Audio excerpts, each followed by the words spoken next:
So problems on the current ratio. Question ಏನು ಕೊಟ್ಟಿದ್ದಾರೆ ಅಂದರೆ ಟೋಟಲ್ ಅಸೆಟ್ಸ್ ರುಪೀಸ್ 3 lakhs, ನಾನ್ current liabilities rupees 80,000, share holder fund rupees 2 lakh, ನಾನ್ current assets ಬಂದು ಅದರಲ್ಲಿ fixed assets ಬಂದು rupees 1,60,000 and non current investment rupees 1 lakh. ಇದೆಷ್ಟು ಕೊಟ್ಟಿರೋ questions. ನಾವೇನು find out ಬೇಕಂದ್ರೆ ಇವಾಗ ನಾವು ಕರೆಂಟ್ ರೇಷಿಯೋಸ್ನ ಫೈಂಡ್ ಔಟ್ ಮಾಡಬೇಕು. ಕರೆಂಟ್ ರೇಷಿಯೋಸ್ ಫಾರ್ಮುಲಾ ಬಂದು current assets divided by current liabilities. ಈಗ ಸೊಲ್ಯೂಷನ್ ನೋಡೋಣ. ಸೊ ಫಸ್ಟ್ ನಾವು ಕರೆಂಟ್ ಅಸೆಟ್ಸ್ನ ಫೈಂಡ್ ಔಟ್ ಮಾಡಬೇಕು. ಕರೆಂಟ್ ಅಸೆಟ್ಸ್ನ ಹೇಗೆ ಫೈಂಡ್ ಔಟ್ ಮಾಡ್ತೀವಿ ಅಂದರೆ ನಾವು ಟೋಟಲ್ ಅಸೆಟ್ಸ್ನ ಕೊಟ್ಟಿದ್ದಾರೆ ಮತ್ತು ನಾನ್ ಕರೆಂಟ್ ಅಸೆಟ್ಸ್ನ ಕೊಟ್ಟಿದ್ದಾರೆ. So with help of the total assets and non current assets ನಾವೇನು ಫೈಂಡ್ ಔಟ್ ಮಾಡ್ತೀವಿ, ಕರೆಂಟ್ ಅಸೆಟ್ಸ್ನ ಫೈಂಡ್ ಔಟ್ ಮಾಡ್ತೀವಿ. ಸೊ ಟೋಟಲ್ ಅಸೆಟ್ಸಲ್ಲಿ ಏನು ಇನ್ಕ್ಲೂಡ್ ಆಗಿರುತ್ತೆ, ನಾನ್ current assets plus current assets include ಆಗಿರುತ್ತೆ.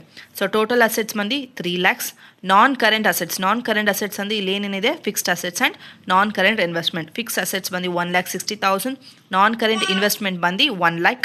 So total 2,60,000 plus current asset ಗೊತ್ತಿಲ್ಲ, ನಾವು ಇದನ್ನೇ ಫೈಂಡ್ ಔಟ್ ಮಾಡಬೇಕಾಗಿರೋದು. So current assets equals 3 lakhs minus 2,60,000 ನಿಮ್ಗೇನು ಏನು ಸಿಗುತ್ತೆ ಅಂದರೆ 40,000. Therefore current assets equals 40,000. ಈಗ ಕರೆಂಟ್ ಅಸೆಟ್ಸ್ನ ಫೈಂಡ್ ಔಟ್ ಮಾಡಿದಾಯಿತು. ನೆಕ್ಸ್ಟ್ ನಾವೇನು ಫೈಂಡ್ ಔಟ್ ಮಾಡಬೇಕಂದ್ರೆ ಕರೆಂಟ್ ಲ್ಯಾಬಿಲಿಟೀಸ್ನ ಹೇಗೆ ಫೈಂಡ್ ಔಟ್ ಮಾಡ್ತೀರಾ ಅಂದರೆ total assets equals equity and liability. So total assets equals equities and liabilities. Total assets equals ಈಕ್ವಿಟೀಸ್ನ ನಾವು ಯಾವ ರೀತಿ ಬರ್ಕೋಬೋದು ಅಂದರೆ ಶೇರ್ ಹೋಲ್ಡರ್ ಫಂಡ್ ಪ್ಲಸ್ ಲಯಬಿಲಿಟೀಸ್ನ ನಾವು ಯಾವ ಥರ ಬರ್ಕೋಬೋದು ಅಂದರೆ ಕರೆಂಟ್ ಲಯಬಿಲಿಟೀಸ್ ಪ್ಲಸ್ ನಾನ್ ಕರೆಂಟ್ ಲಯಬಿಲಿಟೀಸ್. ಆಯಿತಾ. ನೆಕ್ಸ್ಟು ಟೋಟಲ್ ಅಸೆಟ್ಸ್ ಬಂದು 3 lakh, ಶೇರ್ ಹೋಲ್ಡರ್ ಫಂಡ್ಸ್ ಕ್ವಶನಲ್ಲಿ ಕೊಟ್ಟಿದ್ದಾರೆ. ಶೇರ್ ಹೋಲ್ಡರ್ಸ್ ಫಂಡ್ಸ್ ಬಂದು ರುಪೀಸ್ 2 lakhs. ಸೊ ನಾವು ಅದನ್ನು ತೊಗೊತಾ ಇದ್ದೀವಿ. ಪ್ಲಸ್ ಕರೆಂಟ್ ಲಯಬಿಲಿಟೀಸ್ ಗೊತ್ತಿಲ್ಲ, ನಾವು ಫೈಂಡ್ ಔಟ್ ಮಾಡಬೇಕಾದ್ರೆ ಕರೆಂಟ್ ಲಯಬಿಲಿಟೀಸ್. ನಾನ್ ಕರೆಂಟ್ ಲಯಬಿಲಿಟೀಸ್ ಬಂದು ರುಪೀಸ್ 80,000 ಅಲ್ಲಿ ಕ್ವಶನಲ್ಲಿ ಕೊಟ್ಟಿದ್ದಾರೆ. So 3 lakh equals 2 lakh plus 80,000 plus current liabilities.